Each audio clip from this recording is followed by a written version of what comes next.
This video is going to review mutual assent and offer and acceptance.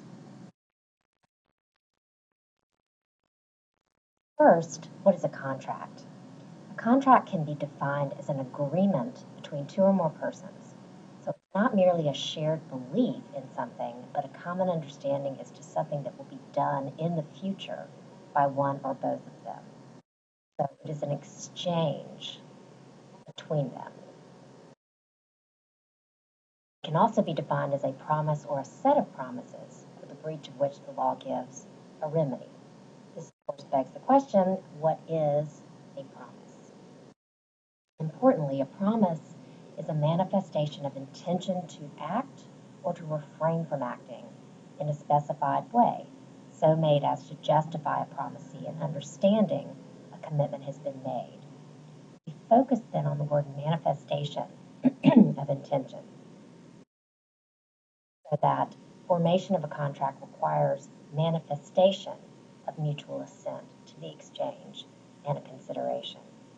We're not looking at the subjective intention of either party. We're looking at the objective intention, what a reasonable person would think who heard that promise.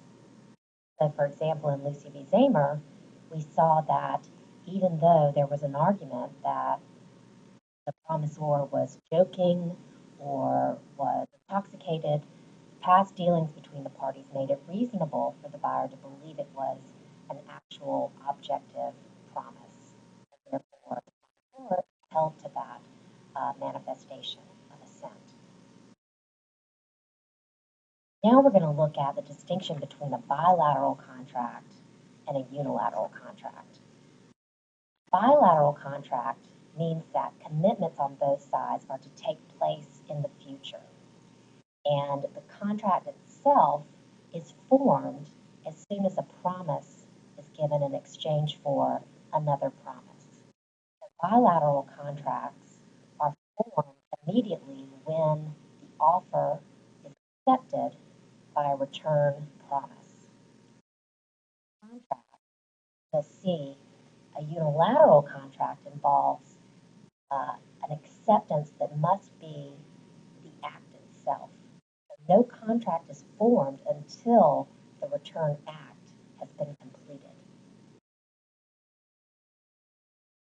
Bilateral contracts are traditionally formed through offer and acceptance.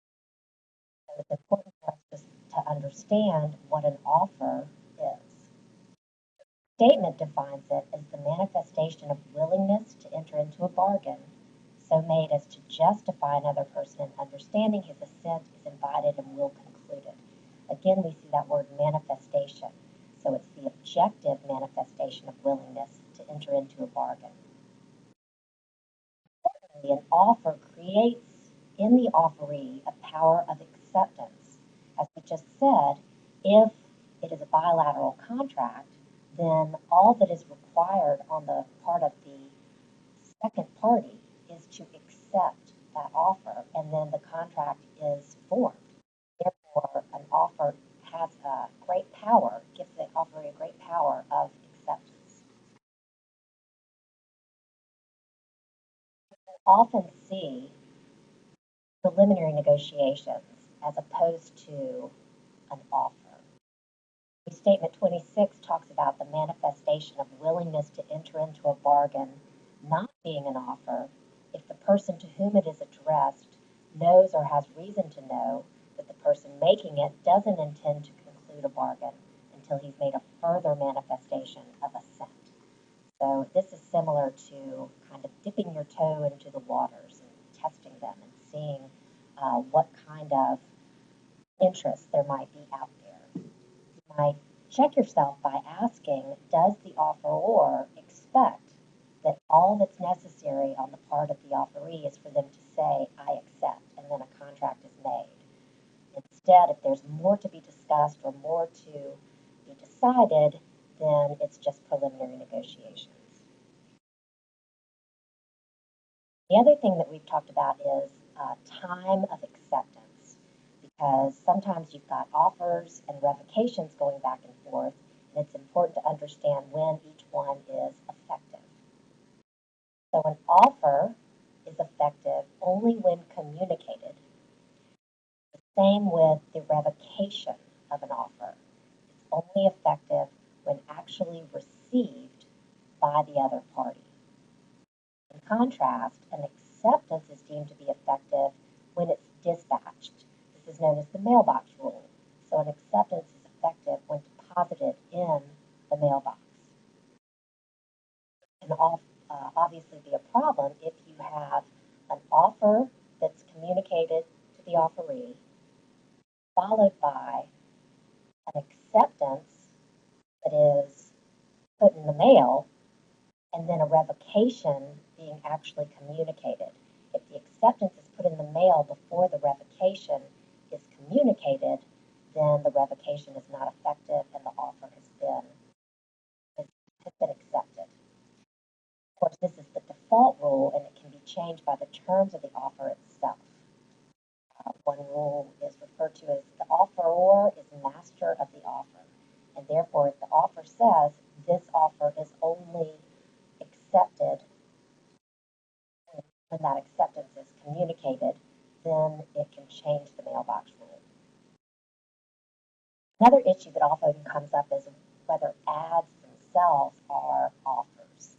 And the usual rule is that an ad is not an offer, but an invitation for an offer. Someone expresses what they're willing to sell, and they're asking for bids from others. One exception that we've seen is if an ad is deliberately misleading, it might constitute an offer if it leads the reader to think that an offer does exist. So in Azadi, we saw a deliberately misleading ad that was a bait and switch that gave the consumer the belief that if it brought in any trade-in vehicle, that trade-in vehicle would be deemed worth a certain amount of money towards a new vehicle. And instead, that only applied to a very narrow set of vehicles on the lot. So the court there found that it was in fact an offer. The second time that an ad can be considered an offer is if there's some language of commitment or invitation to take action without further communication. For example, first come, first served. Language like that is going to be deemed to be an offer, although it will be conditional on that offeree being, in fact, the first there. Or it could be conditional on being while supplies last, etc. So a bilateral contract is one that is accepted by a return promise. In contrast, a unilateral contract is only accepted by a return act. And the Brooklyn Bridge hypo is the most famous one. I will give you $50 if you walk across the Brooklyn Bridge. The idea is that that offer is not asking for a return promise. It's not asking for someone to say, I agree. Instead, it's asking for the act itself. There will be no contract, and the offer is freely revocable until that act has been completed. So it's really the offer itself that determines whether it's asking for an acceptance by an act or an acceptance by a promise. Stated as, I will give you $50 if you walk across the Brooklyn Bridge. That suggests that the acceptance is only by walking across the bridge itself. I'm not asking for you to accept by saying, I agree. If instead I said, I'll give you $50 if you promise to walk across the Brooklyn Bridge, at that point, both parties would be bound if you accept by promising. In contrast, in the first example, the offeree is not bound to do anything, and decides only when it actually walks across the bridge that it is accepting the offer. Also, the offeror can revoke that offer at any time until it's been completed. This is the classical contract interpretation. We'll see that the more modern interpretation is that once the offeree begins performance, then it creates an option contract, and the offeror cannot revoke, but must give the offeree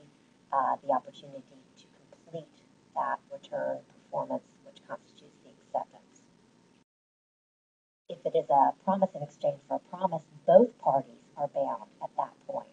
And so if the promisee says, I accept, then the promisee himself is bound and must walk across the Brooklyn Bridge, whereas before he had the option. How do you tell what kind of offer it is? You need to look at the language of it. As we said, the offeror is the master of the offer. The language of the offer and its context, and ask yourself, is this the type of offer where they would need some assurance ahead of time that the offeree will perform? Most contracts are bilateral contracts. Most contracts, the offeror wants a return assurance from the offeree so that he knows ahead of time, yes, this is going to happen. If instead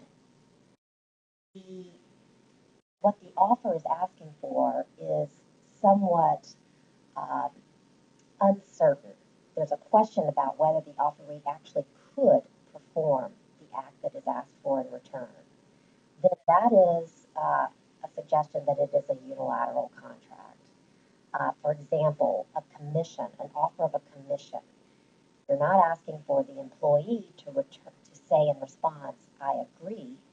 Instead, the employee will accept that offer by actually earning those commissions. And it's the return act of acceptance by earning that makes the contract valid. Again, such an offer for a unilateral contract can be revoked anytime before it's accepted, but modern courts find that part performance constitutes acceptance, or at least the ability to complete the acceptance. Another example of a unilateral contract is an offer for reward. You can't very well accept that offer because it's not certain as to whether or not you'll be able to do the thing that's being requested. I'll give you $50 if you find my dog. I'm not asking you for a return promise. I'm asking you to actually do the act itself, find the dog. Statement 32 resolves the doubt about whether you're asking for an act or a promise in response, resolves that doubt in favor of the offeree. Therefore, if the offeree starts to promise and then the offeror tries to say, no, I only wanted acceptance by a return act, we're going to resolve any doubt in the circumstances in favor of the offeree.